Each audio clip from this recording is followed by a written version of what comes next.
Hi everyone, my name is Rachel. I'm currently a second year pharmacy student at UW-Madison, and I'm going to talk to you guys today about diabetes.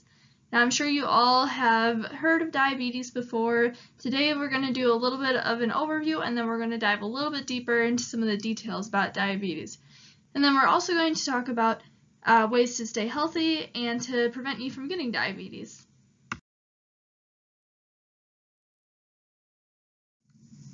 A lot of times when people think of diabetes, they think of a disease that is caused by eating a lot of sugar. While this can be true, it's actually a little bit more than that. So diabetes is a disease characterized by chronic hyperglycemia, so that means high blood sugar, and this actually results from your body either not producing the right amount of insulin or it's producing an insulin that doesn't actually work. So it is the leading cause of death in the world. There are about 1.5 million deaths that were recorded in 2012 that died from diabetes. And it can't ever actually be cured, but there are a lot of medications that your doctor can give you so that your body can actually work normally. And in addition to the medications that you can take, there are also a lot of lifestyle changes that you can make or that you can improve so that you can live like you basically don't even have the disease, which is pretty cool. And there are two main types of diabetes, and we'll cover that in the rest of our presentation. So insulin is basically the stored hormone of the body. It is released by your body to take up and store sugar that your body makes after eating food. By storing sugar, you're basically storing energy that your body will be able to use later. Here's a good way to think about it. You only eat about 3 meals a day, but your body is constantly using energy to move around, like to get up and walk outside. Your body needs to be able to store the energy that you get from the food so that you can use it later. Sometimes when you continue to eat too much food and you don't use up the energy by exercising, your body starts to become confused and can no longer keep up with your normal blood sugar levels. This results in type 2 diabetes, which we will talk about later. Type 1 diabetes is known as an autoimmune disease, and for those of you who might not be sure what an autoimmune disease is, it is when your body accidentally attacks your own healthy cells when it shouldn't. Unfortunately, it cannot be prevented, and no one has found out exactly what causes this type of diabetes. And only about 5 to 10% of people with diabetes actually have type 1. While it can happen at any point in someone's life, it commonly happens around the age of 14, and usually before people turn 40 years old. People with type 1 diabetes have to take insulin shots every day to keep their blood sugar levels normal and give their body energy. Type 2 diabetes is known as adult onset diabetes. Now this is the type that you can get when you're an adult if you don't eat healthy and eat too much sugar and don't exercise enough.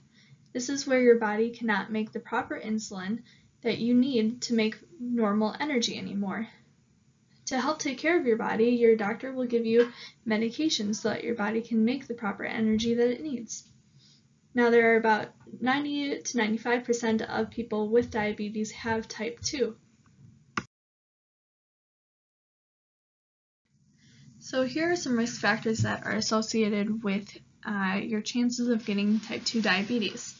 One being overweight and not eating healthy, and also being inactive, so not moving around and not getting enough exercise, and also family history, so genetics, and if your parent or sibling has type 2 diabetes.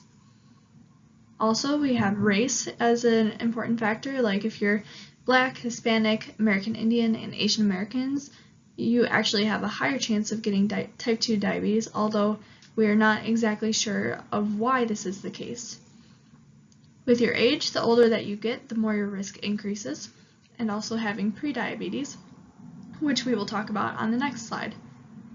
There is also another type of diabetes called gestational diabetes, which is the type of diabetes you get when you are pregnant, although this is very uncommon.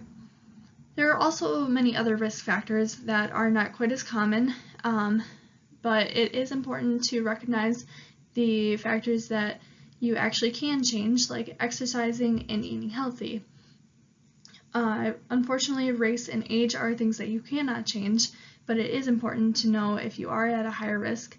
And then figure out the changes that you can make to improve your health, like eating healthy and exercising so that you can stay healthy still. Prediabetes is the condition that you get before it progresses on to diabetes. It is when you have higher blood sugar levels than normal, but they're not quite high enough to be considered type 2 diabetes. Unfortunately, a lot of people don't even know that they have it, but things like exercising and eating healthy and making big lifestyle changes when you have prediabetes will help you improve your health and reverse the changes so that you don't even progress on to diabetes. So prediabetes is reversible, but diabetes is not reversible. This is why you should always exercise and eat healthy. If you think that you do have prediabetes, you can get your blood sugar levels tested at the doctor to find out if you have it.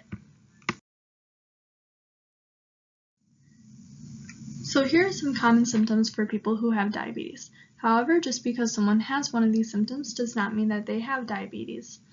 That being said, urinating often, being always hungry and thirsty, having a lot of unexpected weight loss, becoming tired easily, being irritated a lot, having blurred vision, having cuts or wounds that won't heal, and having a lot of infections are often common symptoms that people who have diabetes experience. Having diabetes can lead to many health problems that can make your body even more sick. If you do have diabetes, you should make sure to follow the instructions that your doctor gives you for how to stay healthy. Diabetes can affect your whole body, so if you think about it, your whole body is filled with blood, and if you don't have the correct blood sugar levels, then this can lead to a lot of complications and affect your daily activities. And if you have a lot of long-term complications and damage, this can be very detrimental to your body, so you should always be sure to treat your diabetes correctly and listen to your doctor. So having type 2 diabetes is not very fun. Nobody really wants diabetes, so here are some ways that you can prevent from getting type 2 diabetes. The CDC recommends getting about 150 minutes of moderate exercise per week. This could mean only 30 minutes a day. That's doable. So here are some ways that you can stay active. For example, you can ride your bike, go for a swim, take the dog for a walk, play a sport with a friend, go for a run, or even do some yoga.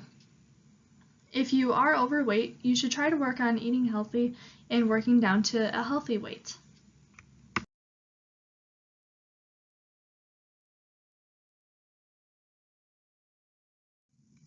And now we're on to sugar.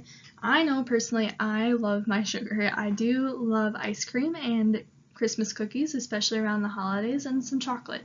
But it is definitely important that you watch how much sugar you eat in a day and set limits for yourself.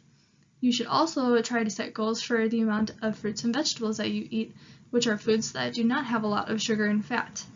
The American Heart Association recommends that women do not eat more than 6 teaspoons of sugar per day, and men should not eat more than 9 teaspoons per day.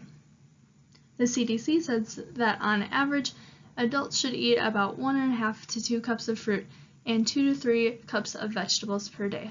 This will help you stay healthy. So how much sugar do you guys think are in each of these foods? Please take a moment to pause the video and discuss which one you think has the most. So this is pretty crazy. I know when I looked this up, I was very surprised by the amount of sugar that is in each of these foods. For example, the 12-ounce can of A&W root beer has about 39 grams of sugar. And if we look back to the conversion that we had on the previous slide, we know that 4 grams of sugar is equal to 1 teaspoon. And women should only get 6 teaspoons of sugar per day, and men should only get 9 teaspoons a day. So 10 teaspoons is already more than the amount that you should have total in one day. And then a cup of pasta is equal to about 3 teaspoons of sugar, so you should definitely try to limit the amount of pasta that you have in a day. And then ice cream, which is personally my favorite. 1 small scoop is about 2/3 of a cup, and it has about 18 grams of sugar. So you should only have ice cream once in a while, and definitely limit the amount that you have when you do have it on a certain night.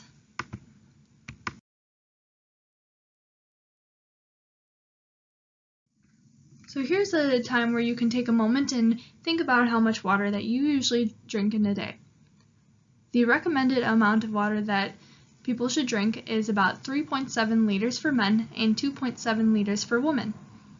Now, this may seem like a lot because a lot of people don't drink nearly the amount of water that they should in a day, but it can help you think clearly, stay healthy, and makes you feel much less tired and hungry. In an average plastic water bottle, you have about 16.9 ounces, which is about a half of a liter. So a lot of people, when they think of eating healthy, they think of eating a lot of gross vegetables that don't really taste good. But here are some ways that you can actually think about it differently and make them actually taste good. So for me personally, I have learned to start to like vegetables a lot more and make them taste really delicious to the point where I actually prefer like zucchini noodles instead of pasta. That's probably one of my favorites. I also really like vegetable stir fries and just snacking on different vegetables. So if you're having a hard time coming up with recipes and with meals that involve a lot of vegetables and that are healthy, here are some ideas that you can look at. These are some videos that we had made that give you some ideas for healthy snacks and some meals that you can make that actually taste really good, and I think you guys might really like it. So I definitely recommend that you check these out and try it with your family. If you guys are curious about where I got this information from and want to learn more, you can go ahead and click on these links. These will bring you to some really good resources that will provide you with more information on ways to stay healthy and more information about the disease of diabetes. Thank you guys so much for listening to my presentation. I really appreciate it. If you're ever interested in pharmacy, you can feel free to reach out to me. Just ask your teacher for my email. And this presentation has been through WSPS, which is known as Wisconsin Society of Pharmacy Students. Thank you guys so much and have a great day.